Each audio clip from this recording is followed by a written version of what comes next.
स्वागत है आपका मेरे यूट्यूब चैनल में। अगर आप किसी भी प्रतियोगी परीक्षा की तैयारी करें तो आज की वीडियो जो है काफ़ी इंपॉर्टेंट होने वाला है।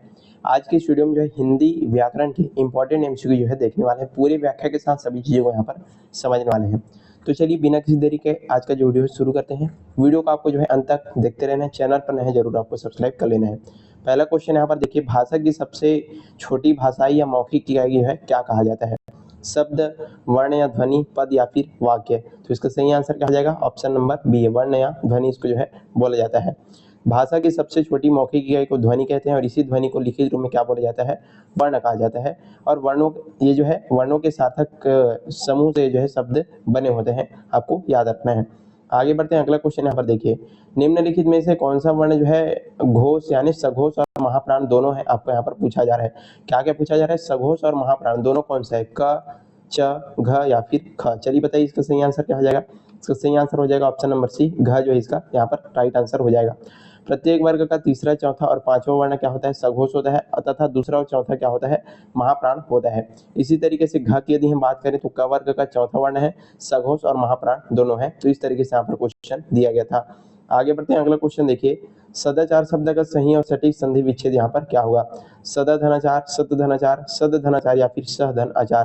तो इसका राइट आंसर क्या हो जाएगा? ऑप्शन नंबर बी यानी कि सतधन आचार जो है इसका सही आंसर यहाँ पर हो जाएगा।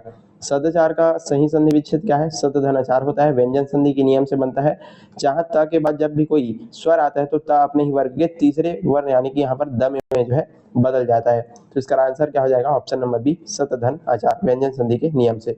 आगे बढ़ते हैं, अगला क्वेश्चन यहाँ पर देखिए, इत्यादि शब्द में निम्नलिखित में से कौन सी स्वर संधि है? दीर्घ स्वर संधि, गुण स्वर संधि, वृद्धि स्वर संधि या यण स्वर संधि। कौन सी संधि है यहाँ पर आपको पूछा जा रहा है इत्यादि में? तो इसका सही आंसर क्या हो जाएगा? ऑप्शन नंबर डी यानी कि यण स्वर संधि इसमें हो जाएगा। इत्यादि का सही संधि विच्छेद क्या है? इति धन आदि होता है। यहाँ पर ई और आ मिलकर के क्या बना हुआ है? या जो है बन जाता है।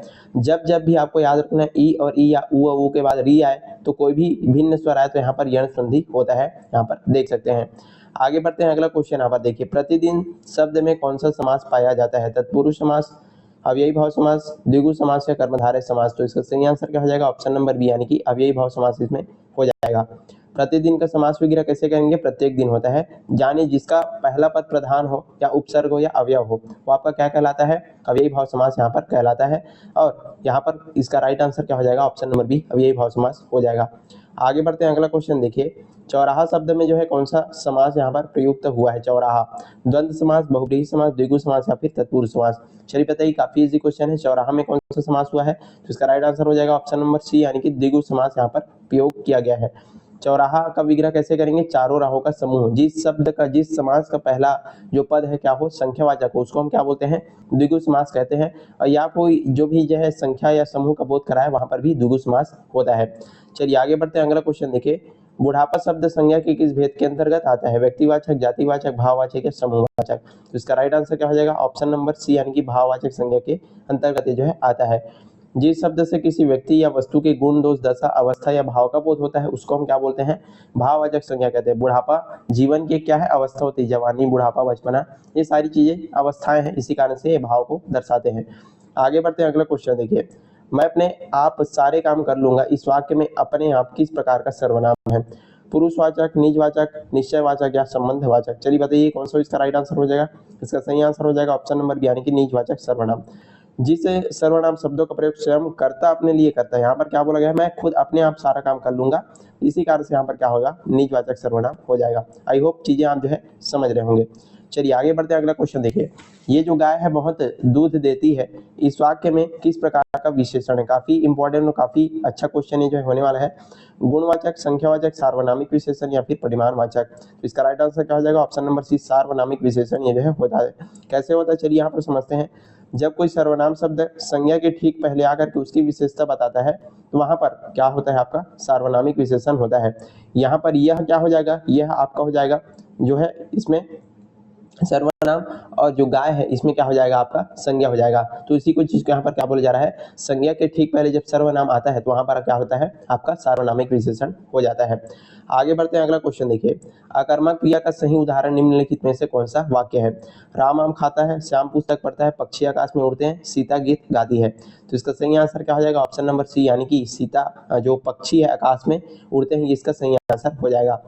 जिस क्रिया के कार्य का सीधा फल कर्ता पर पड़ता है और उसमें कर्म की आवश्यकता नहीं होती, उसको हम क्या बोले जाते हैं, अकर्मक क्रिया कहते हैं। जैसे कि उड़ना, रोना, हंसना, ये सारी की सारी क्या है, अकर्मक क्रियाएं होती है। आगे बढ़ते हैं, अगला क्वेश्चन देखिए, टेबल पर पुस्तक रखी है, इस वाक्य में पर जो है किस कारक का विभक्ति चिन्ह है, करण, संप्रदान, अपादान, अधिकरण। तो इसका राइट आंसर क्या हो जाएगा, ऑप्शन नंबर डी, यानी कि अधिकरण। अधिकरण में क्या होता है, में और पर। क्रिया के आधार पर जो है स्थानीय समय का बोध कराने वाले जो कारक है उसको क्या बोला जाता है, अधिकरण कारक कहते हैं। इसमें जो विभक्ति क्या क्या होता है, में और पर होता है। तो यहाँ पर हमको क्या पूछा जा रहा था, पर जो है किसका विभक्ति है पूछा जा रहा था, इसके कारण से राइट आंसर हो जाएगा ऑप्शन नंबर डी, अधिकरण कारक। आगे बढ़ते हैं, अगला क्वेश्चन देखिए, निम्नलिखित में से कौन सा शब्द युग्म जो है बहुवचन में प्रयुक्त होता है। काफी इंपॉर्टेंट क्वेश्चन है। प्राण, लड़का, नदी या पुस्तक, कौन सा शब्द है जो हमेशा बहुवचन में प्रयोग किया जाता है। इसका सही आंसर क्या हो जाएगा, ऑप्शन नंबर ए, यानी कि प्राण जो है इसमें सही आंसर हो जाएगा। हिंदी में कुछ शब्द हमेशा बहुवचन में ही प्रयोग किए जाते हैं, जैसे कि प्राण, दर्शन, आंसू, हस्ताक्षर, बाल, होश। उदाहरण, उसने हस्ताक्षर कर दिए, ये भी आपका क्या है, बहुवचन है, लेकिन अन्य शब्द जो है आपको ध्यान में रखना है। आगे बढ़ते हैं, सूर्य शब्द का सही स्त्रीलिंग रूप क्या निम्नलिखित में से कौन सा होगा, सूर्याणी, सूर्यन, सूर्य या सूर्योनी। तो इसका सही आंसर क्या हो जाएगा, ऑप्शन नंबर सी, यानी कि सूर्य जो है इसका सही आंसर हो जाएगा। सूर्य का शुद्ध स्त्री रूप क्या है, सूर्य होता है, जबकि परीक्षा में बहुत बार जो है इसको जो है पूछा जाता है, याद रखिएगा, ध्यान में रखिएगा। आगे बढ़ते हैं, अग्नि का सही तद्भव रूप जो है कौन सा है, आग, अनल, पावक या ज्वाला। तो अग्नि का सही तद्भव रूप क्या हो जाएगा, ऑप्शन नंबर ए, यानी कि आग, ये जो है इसका सही आंसर हो जाएगा। संस्कृत के जो शब्द बिना किसी बदलाव के हिंदी में प्रयोग किए जाते हैं उनको क्या बोला जाता है, तत्सम बोला जाता है, और जो बदल करके आते हैं उनको क्या बोला जाता है, तद्भव बोला जाता है। ये सारी चीजें आपको जो है ध्यान में रखना है। चलिए आगे बढ़ते हैं, 15 नंबर क्वेश्चन, निम्नलिखित में से कौन सा शब्द जो है देशज शब्द कहलाता है। उदाहरण यहाँ पर पूछा जा रहा है, स्कूल, खिचड़ी, अग्नि या स्टेशन। तो इसका सही आंसर क्या हो जाएगा, ऑप्शन नंबर बी, यानी कि खिचड़ी, ये आपका क्या है, देशज शब्द है। जिन शब्दों की उत्पत्ति का पता नहीं चलता और जो स्थानीय बोलचाल की भाषाओं में यहाँ पर हिंदी में आए हैं उनको क्या बोला जाता है, देशज शब्द। जैसे कि खिड़की, लोटा, पगड़ी, डिबिया, खटिया, ये सारे के सारे आपके देशज शब्द के अंतर्गत आते हैं। आगे बढ़ते हैं, अगला क्वेश्चन देखिए, लेकिन उससे पहले अभी तक आपने चैनल सब्सक्राइब नहीं किया, जरूर सब्सक्राइब कीजिएगा, इसी तरह के अन्य वीडियोस हमारे साथ बने रहिएगा। अनुज शब्द का सही और सटीक विलोम शब्द यहाँ पर आपको पूछा जा रहा है, अग्रज, बड़ा, कनिष्ठ या छोटा। तो अनुज का विलोम शब्द क्या हो जाएगा, ऑप्शन नंबर ए, यानी कि अग्रज। अनुज का अर्थ क्या होता है, अनुज का अर्थ होता है छोटा भाई, और इसका विलोम शब्द क्या हो जाएगा, अग्रज। अग्रज मतलब क्या होता है, बड़ा भाई होता है। चलिए आगे बढ़ते हैं, अगला क्वेश्चन देखिए, जंगम शब्द का सही विलोम शब्द निम्नलिखित में से कौन सा होगा। ये भी काफी इंपॉर्टेंट क्वेश्चन है, बार बार परीक्षा में पूछे जाते हैं। स्थावर, चल, अचल, भयानक। तो जंगम का विलोम शब्द हमेशा आपको याद रखना क्या होगा, स्थावर, या कई बार उल्टा करके पूछता है कि स्थावर का विलोम शब्द क्या होगा, तो आपको पता है जंगम। जंगम का अर्थ क्या होता है, जो चल सके, यानी कि चलायमान। इसका विलोम शब्द क्या होता है, स्थावर, यानी कि जो एक जगह स्थिर रहे उसको बोला जाता है स्थावर। चलिए आगे बढ़ते हैं, अगला क्वेश्चन देखिए, बादल शब्द का पर्यायवाची शब्द निम्नलिखित में से कौन सा नहीं है, पूछा जा रहा है, जलद, नीरद, जलज या फिर मेघ। तो इसका सही राइट आंसर क्या हो जाएगा, ऑप्शन नंबर सी, जलज जो है इसका पर्यायवाची शब्द नहीं है। कैसे, चलिए इसको समझते हैं।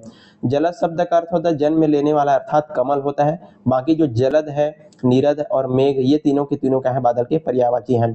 पानी के नाम के पीछे द लगाने पर बादल बनता है और ज लगाने पर कमल बनता है। इस तरीके से आप इसको याद कर लीजिएगा। आगे बढ़ते हैं, अगला क्वेश्चन देखिए, अभिज्ञ और अनभिज्ञ शब्द युग्म का सही अर्थभेद यहाँ पर क्या होगा, आपको पूछा जा रहा है। जानने वाला, न जानने वाला, न जानने वाला और जानने वाला, मूर्ख और चतुर, मित्र और शत्रु। तो अभिज्ञ और अनभिज्ञ, इसका राइट आंसर क्या हो जाएगा, ऑप्शन नंबर ए, यानी कि जानने वाला और न जानने वाला।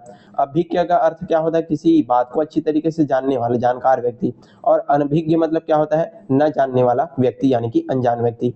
आगे बढ़ते हैं, अगला क्वेश्चन देखिए, शुद्ध वर्तनी वाले शब्द का यहाँ पर चयन कीजिए। आशीर्वाद कौन सा सही है, आपको यहाँ पर पूछा जा रहा है। तो इसका राइट आंसर क्या हो जाएगा, ऑप्शन नंबर सी, ये जो आशीर्वाद है ये जो आपका सही आंसर हो जाएगा। आशीर्वाद शुद्ध वर्तनी विकल्प सी में है। स पर जो है बड़ी की मात्रा है होती है, और रेफ र आगे जो है अक्षर उआ के ऊपर लगा होता है, देख सकते हैं। आशीर्वाद जो है ये सही हो जाएगा। आगे बढ़ते हैं, अगला क्वेश्चन देखिए, जिसका कोई शत्रु पैदा न हुआ हो, इस वाक्यांश के लिए एक शब्द क्या होगा? अजात शत्रु, शत्रुहीन, सर्वप्रिय, अजय। तो इसका राइट आंसर क्या हो जाएगा? ऑप्शन नंबर ए यानी कि अजात शत्रु जो है इसका सही आंसर हो जाएगा। जिसका कोई शत्रु कभी पैदा ही न हुआ हो उसे हम क्या बोलते हैं? अजात शत्रु कहते हैं। और जिसको जीता ना जा सके उसको हम क्या बोलेंगे? अजय कहेंगे। तो दोनों आपको याद रखना है। आगे बढ़ते हैं, गागर में सागर भरना इस प्रसिद्ध मुहावरे का सही अर्थ क्या है? घड़े में समुद्र का पानी भरना, थोड़े शब्दों में बहुत बड़ी या गहरी बात कहना, बहुत अधिक काम करना, मूर्खतापूर्ण बातें करना। तो इसका राइट आंसर क्या हो जाएगा? Option number B. थोड़े शब्दों में जो है बहुत बड़ी या गहरी बात बोलना, इसको क्या बोला जाता है? गागर में सागर भरना। इसका अर्थ होता है कि अत्यंत कम शब्दों में बहुत गहरी, विस्तृत या जो अर्थपूर्ण बात है वो कह देना। आगे बढ़ते हैं, अगला क्वेश्चन देखिए, 9 दिन चले अढ़ाई कोस, इस लोकोक्ति का सही और व्यवहारिक अर्थ यहाँ पर क्या होगा? चलिए बताइए। ऑप्शन देख सकते हैं, बहुत पैदल चलना, सुस्त गति से यात्रा करना, बहुत धीमी गति से कार्य करना और समय बर्बाद करना, और क्या है? 9 दिन तक घूमना। तो इसका सही आंसर क्या हो जाएगा? ऑप्शन नंबर सी, बहुत ही धीमी गति से कार्य करना और समय बर्बाद करना। इसके लिए क्या बोला जाता है? 9 दिन चल है अढ़ाई कोस, इसको लोकोक्ति का प्रयोग किया जाता है। इस लोकोक्ति का अर्थ बहुत अधिक समय लेने वाले और अत्यंत कम काम प्रगति करने वाले पर यहाँ पर किया जाता है।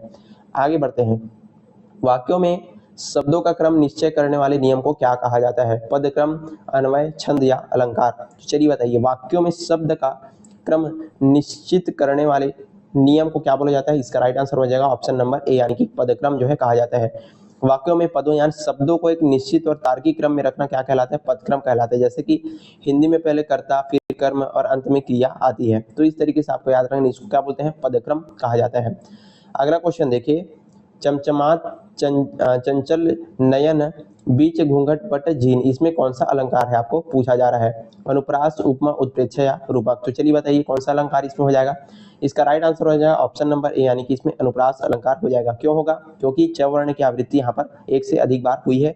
जहां पर एक ही वर्ण की आवृत्ति एक से अधिक बार होती है वहां पर कौन सा अलंकार होता है? अनुप्रास अलंकार होता है। इसका राइट आंसर हो जाएगा। अगला क्वेश्चन देखिए, विभत्स रस का स्थायी भाव निम्नलिखित में से कौन सा है? भय, जुगुस्सा या घृणा, शोक और विस्मय। तो इसका विभत्स रस का स्थायी भाव क्या होता है? ऑप्शन नंबर बी, जुगुस्सा या घृणा, इसका सही आंसर हो जाएगा। विभत्स रस क्या होता है? जहां पर भी गंदी चीजें या जो हमारे घृणा का भाव उत्पन्न करने वाले जब दृश्य उपस्थित होते हैं वहां पर आपका क्या होता है? आपका जो है विभत्स रस होता है और इसका स्थायी भाव होता है जुगुस्सा। और भयानक रस का क्या होता है? भय। और शोक रस का होता है करुण। तो सभी को आपको याद रखना है, परीक्षाओं में पूछे जाते हैं। चौपाई छंद के प्रत्येक चरण में कुल कितनी मात्राएं होती है? 11, 13, 16 या 24 मात्राएं। तो चौपाई छंद के प्रत्येक चरण में कुल कितनी मात्राएं होती है? इसका राइट आंसर हो जाएगा ऑप्शन नंबर सी यानी कि 16 मात्राएं। चौपाई एक जो है सम्मात्रिक छंद है, इसके 4 चरण होते हैं और प्रत्येक चरण में ठीक में जो है 16-16 मात्राएं यहाँ पर होती है, याद रखिएगा। आगे बढ़ते हैं, अगला क्वेश्चन देखिए, वह कुल्हाड़ी से वृक्ष काटता है, इस वाक्य में से किस कारक का चिन्ह है? कर्म कारक, करण कारक, अपदान कारक, अधिकरण कारक। तो इसका राइट आंसर क्या हो जाएगा? ऑप्शन नंबर बी यानी कि करण। करण कारक से के द्वारा इस तरीके से इसका क्या होता है? चिन्ह होता है।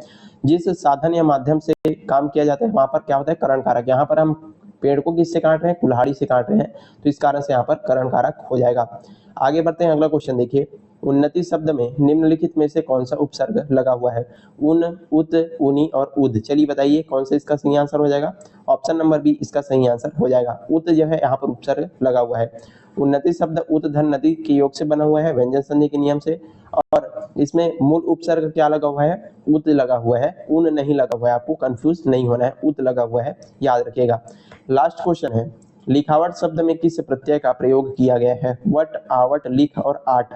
चलिए बताइए इसमें लिखावट में कौन सा प्रत्यय का प्रयोग किया गया है? तो इसका राइट आंसर हो जाएगा ऑप्शन नंबर बी यानी कि आवट प्रत्यय का। जो शब्दांश शब्दों के अंत में जुड़ते हैं उनको क्या बोला जाता है? प्रत्यय। और जो पहले जुड़ते हैं उनको उपसर्ग कहते हैं। लिख धातु में आवट प्रत्यय जोड़ने से क्या बनता है? लिखावट बनता है। और यहीं पर आज का हमारा जो वीडियो समाप्त होता है। हमने काफी बेहतरीन और इंपॉर्टेंट एमसीक्यू आपके सभी परीक्षाओं के लिए बता दिए जो कि हिंदी व्याकरण से आते हैं। आई होप आपको सारी चीजें अच्छे समझ में आ गई होगी।